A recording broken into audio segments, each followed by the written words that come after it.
Silence is a funny thing. For some, it feels like rejection. For others, it feels like safety. But there comes a moment when silence shifts. It stops being the desperate pause of someone who still hopes you'll come back, and it becomes the powerful boundary of someone who realizes they don't need you to. That's the day the super empath stops explaining, stops justifying, stops proving their worth. Because they've seen the truth, chasing someone who keeps running isn't love, it's self-abandonment. The avoidant thrives on distance. They feel in control when you're always reaching, always waiting, always trying to close the gap.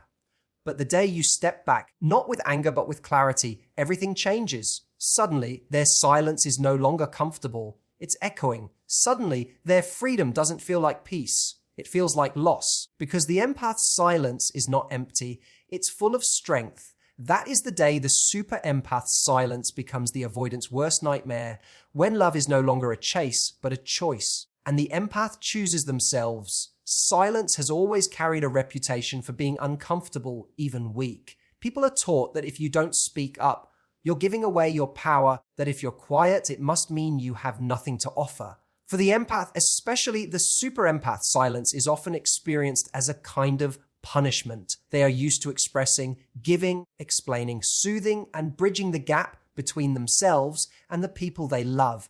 They carry the belief that if they can just say the right words, explain the right feelings, or show enough patience, they can melt the walls of the avoidant and earn the closeness they crave. In those moments, their silence feels unbearable, like a weight pressing down on their chest. It feels like abandonment, like rejection, like a failure to make the relationship safe.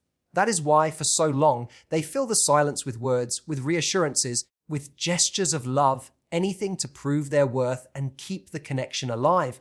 But there comes a turning point, a moment where the empath realizes that their endless giving is not bringing them closer to the other person, it is only exhausting themselves. That is when silence transforms. Instead of being an empty space filled with longing and fear, it becomes a deliberate choice. It stops being passive and starts being active. It says more than any words could. Silence becomes power because it's no longer about waiting for a response. It's about creating space for truth. The truth about whether the relationship is reciprocal. The truth about whether the other person actually wants to meet them halfway. When an empath decides to be silent, they're not retreating into weakness, they're stepping into strength. Their silence is not avoidance, it's a boundary. It's a declaration that they will no longer pour their energy into someone who repeatedly withholds, dismisses, or minimizes their needs. It is the refusal to perform emotional labor that the other person should be doing for themselves. And that refusal is powerful because it shifts the balance.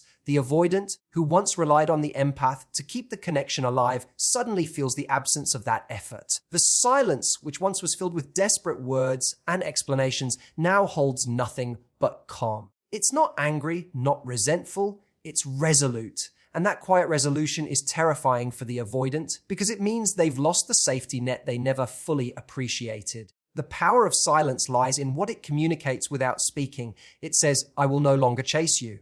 It says, I deserve to be chosen, not tolerated. It says, I see my own worth clearly now, and I don't need your validation to confirm it. The empath's silence becomes a mirror in which the avoidant must finally see themselves without the cushioning of constant reassurance. And in that reflection, they come face to face with the consequences of their distance. Silence, once unbearable to the empath, becomes the very thing that restores their dignity, their self-respect, and their power. For so long, the empath believes that love is proven by effort. They equate persistence with devotion, telling themselves that if they just try harder, love harder, or show more patience, they will finally earn the closeness they've been craving. They chase not because they are weak, but because their heart is generous. They know how to give, how to heal, how to hold space for another person's wounds. So they mistake the act of pursuit for love itself, convincing themselves that all relationships require sacrifice, and that one day the avoidant will see their effort and meet them in the middle.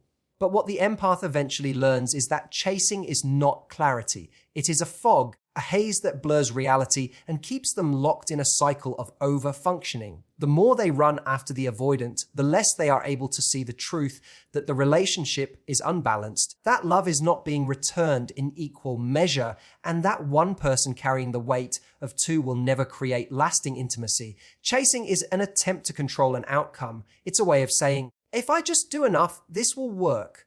But clarity is the opposite. Clarity accepts what is not what we hope it could be. When the empath steps out of the chase, everything sharpens. They begin to see that real love cannot be forced or persuaded. It doesn't come from constant reassurance, begging, or overextending. True connection arises when two people both step toward each other willingly without needing to be convinced.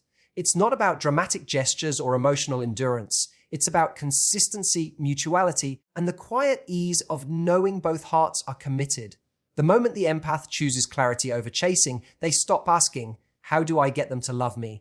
And start asking, are they capable of showing up for me at all? This shift is powerful because it puts the focus back where it belongs, not on trying to earn love, but on observing whether love is naturally present. Chasing clouds judgment. It creates illusions, making the empath interpret crumbs as feasts, absence as mystery, and indifference as something they must solve. Clarity, however, cuts through the illusions. It doesn't romanticize distance. It doesn't excuse avoidance as depth. It simply looks at the actions, the patterns, and the reality.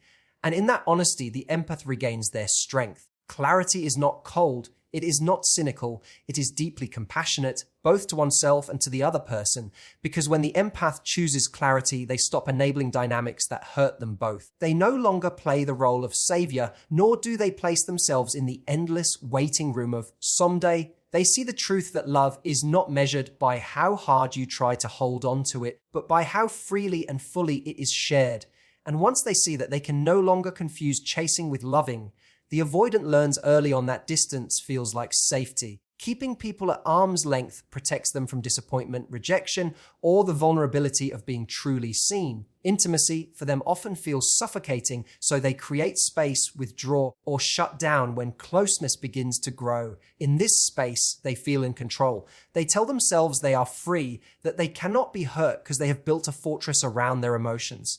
The irony, though, is that this fortress is not built on strength, but on fear. Fear of being overwhelmed, fear of losing themselves, fear of needing someone who could leave. The empath becomes the perfect counterpart to this pattern because they are willing to bridge the gap. They pursue, reassure, and fill the silence with love, words, and understanding. This pursuit convinces the avoidant that their strategy works. They can maintain distance without truly losing the connection because the empath is always there to chase, to soften the edges, to keep the relationship alive. It becomes a cycle where the avoidant feels safe by retreating and the empath feels hopeful by advancing. As long as this dance continues, the avoidant never has to face the cost of their distance. But everything changes when the empath stops. When silence replaces pursuit, the avoidant's illusion of control begins to crumble. The space they once created as a comfort now stretches into something vast and unsettling. What used to feel like safety begins to feel like absence. Without the empath constantly bridging the divide, the avoidant is left alone with the reality of their walls. Suddenly, the very distance that once gave them peace begins to echo with loss. The avoidant's illusion lies in believing that connection will always survive their withdrawal. They underestimate the empath's capacity to grow, to recognize their own worth, and to choose themselves. They think the chase is endless, that the empath's love is unconditional in a way that demands nothing in return. But when the empath steps back, the avoidant must confront something they have avoided all along. Intimacy is not about control. It is about mutual risk, mutual investment, and mutual vulnerability. The silence of the empath exposes the flaw in the avoidance strategy. It shows them that distance may protect them from pain temporarily, but it also robs them of closeness, love, and connection. It forces them to realize that safety built on avoidance is an illusion, because safety without intimacy is just loneliness dressed in armor. The avoidant begins to see that the cost of keeping people out is higher than the fear of letting someone in. In that moment, the balance shifts. The empath's silence breaks the cycle and holds up a mirror. The avoidant can no longer hide behind their distance, because the silence has made it impossible to ignore the truth. Control without connection is not safety, It is isolation. When the empath finally withdraws their effort, the silence that follows is not an ordinary silence. It is a silence weighted with history. Every conversation where they over-explained, every moment they soothed while their own needs went unacknowledged, every attempt to close the gap that was never truly bridged. For the avoidant, this new silence is different from the comfortable quiet they once cultivated. It does not feel like space to breathe anymore, it feels like a void. And in that void, they begin to hear something they had worked so hard to avoid: the sound of loss. For the avoidant, silence used to be a tool of control. It allowed them to regulate the pace of the relationship, to create enough distance to feel safe while still keeping the empath close enough to return. They could disappear into the safety of detachment, knowing the empath would eventually fill the silence with words, reassurances, and gestures of love. But when that pattern ends, when the empath no longer rushes to fill the gap, the silence is no longer their ally. It becomes an echo chamber, reflecting back all the emptiness they tried to escape. This echo is powerful because it reveals what they've truly been avoiding. Beneath the illusion of independence lies a deep craving for connection. Beneath the facade of self-sufficiency lies the fear of abandonment. The empath's silence leaves them no distractions, no comforting evidence that someone will always chase, always reassure, always bridge the distance. The avoidant is forced to sit with the truth that connection requires reciprocity, and that the absence of pursuit means the connection is withering. The echo of loss is not immediate. At first, the avoidant may feel relief, believing they finally have all the space they thought they wanted. But as time stretches on, that relief curdles into unease. They notice the missing messages, the lack of calls, the absence of warmth they had grown accustomed to, even if they never fully acknowledged it. What once felt like freedom begins to feel like emptiness. The silence is no longer peaceful, it is piercing. The empath's silence is not a punishment, and that is what makes it even more impactful. It is not fueled by bitterness or anger, but by clarity and self-respect. And because of that, it carries a gravity the avoidant cannot ignore. It is not noise designed to provoke them, it is the absence of noise, a quiet that speaks louder than words. The echo reminds them of what they pushed away, of what they took for granted, and of the reality that love cannot be sustained by one person's effort alone. The void left by the empath becomes a mirror in which the avoidant sees the cost of their detachment. For the first time, they must reckon with the consequences of their own choices. The silence exposes the truth they have always resisted. Distance may feel safe, but it cannot shield them from the loneliness of losing someone who was once willing to give everything. The real turning point comes when the empath finally chooses themselves. For much of the relationship, their focus is on the other person, on understanding them, healing them, and proving their love through unwavering patience. They measure their own worth by how much they can endure, by how much they can give, and by how willing they are to keep trying even when their efforts are unreciprocated. This habit runs deep because empaths often equate love with sacrifice. They think, if I can love them through their distance, if I can show them they are safe, then maybe they will finally love me back the way I need. But this endless cycle only leads to depletion. The empath slowly realizes that in prioritizing the other person, they have neglected themselves. Choosing themselves is not an act of cruelty, nor is it a rejection of love. It is a reclamation. It is the moment they understand that their energy, their compassion, and their presence are not limitless resources to be taken for granted. They begin to see that love cannot be sustained if it consistently costs them their peace, their dignity, and their self-worth. The choice to turn inward, to protect their own well-being, is the choice that breaks the cycle. It is the decision to step out of a dynamic where they are always giving and never receiving. This choice is profound because it redefines what love means to them. No longer is love about proving oneself or waiting indefinitely for another person to change. Love becomes about reciprocity, respect, and shared effort. Choosing themselves doesn't mean they stop caring for the avoidant. It means they stop betraying themselves in the name of care. It means they no longer tolerate being an option while treating the other as a priority. It means they see their own needs as valid, not as burdens to suppress.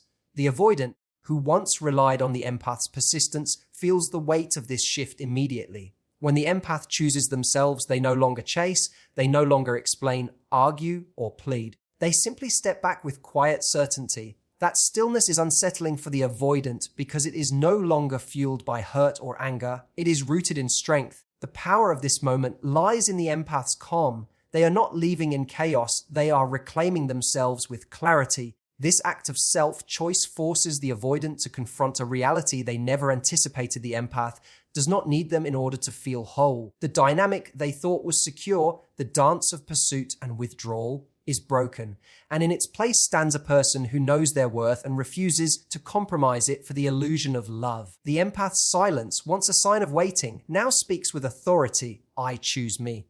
And in that choice, the entire foundation of the relationship shifts, because the empath is no longer playing a role in someone else's story. They are writing their own. And so, the day the super empath's silence became the avoidant's worst nightmare was not the day of anger or revenge or punishment. It was the day of clarity. It was the day love stopped being a chase and became a choice. It was the day someone who had always given, always reached, finally understood that their worth did not depend on being chosen. It depended on choosing themselves. This is the quiet revolution of self-respect. It doesn't slam doors. It doesn't scream for attention. It simply stands tall in silence and says, I will not abandon myself for the hope of being loved. And in that moment, the balance shifts forever. Because the greatest power an empath can ever hold is not how much they can give to another. It's how deeply they can honor themselves. Thank you for being here, for listening, for reflecting, and for daring to look at love in a way that demands truth, courage, and self-respect. May you carry this reminder with you that silence, when chosen with clarity, is not emptiness, it is strength, it is dignity, and it is the sound of reclaiming yourself. Goodbye, and thank you.